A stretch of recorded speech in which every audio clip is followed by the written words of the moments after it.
আমি যেইভাবে টমেটো রান্না করি, টমেটোগুলোকে অবশ্যই তেলের মধ্যে একটু লবণ দিয়ে অনেকক্ষণ ভেজে নেই।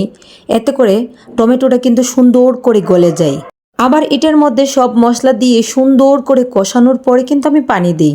এতে করে কি হয় জানেন, টমেটোটা কিন্তু পানির সঙ্গে তরকারির ঝোলের সঙ্গে সুন্দর করে মিশে যায়।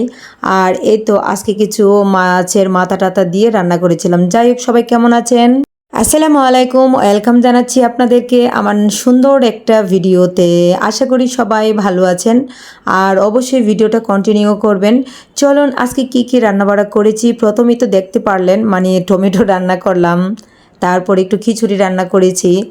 আর এখন যেহেতু শীতকাল আর আমার ছেলে মেয়েদের পরীক্ষা শেষ, তারা প্রতিদিনই বলে আম্মু যেহেতু সবজি আছে একটু খিচুড়ি রান্না করে সবসময় আমাদের জন্য।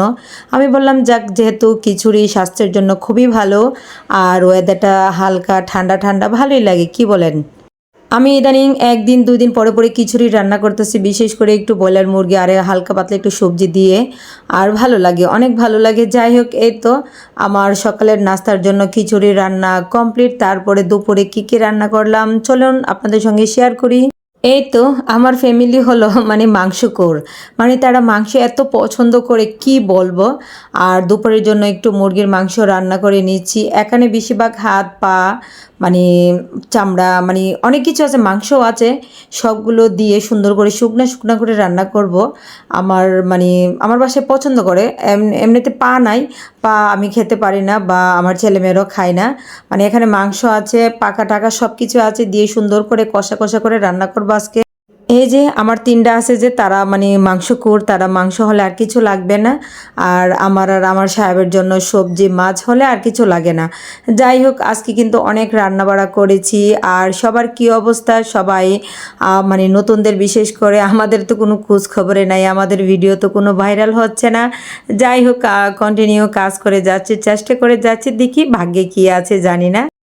কয়েকদিন পরে পরে দেখতেছি ফেসবুকের আপডেটের কারণে সি ড্যাশবোর্ড আমাদের পরিবর্তন হচ্ছে। যাই হোক, আজকে কি করব বুঝতে পারতেছি না। আর সকালে খিচুড়ির জন্য একটা ডিম কিন্তু ভেজে নিয়েছিলাম, আর ডিমটাও দেখলাম ভিডিওর মধ্যে উঠে গেছে। আর খিচুড়ির সঙ্গে ডিমটা আমার সাহেবের জন্য করে নিয়েছি, সে পছন্দ করে। আর আজকে দেখেন বড় একটা মাছের মাথা দিয়ে মুখি রান্না করব।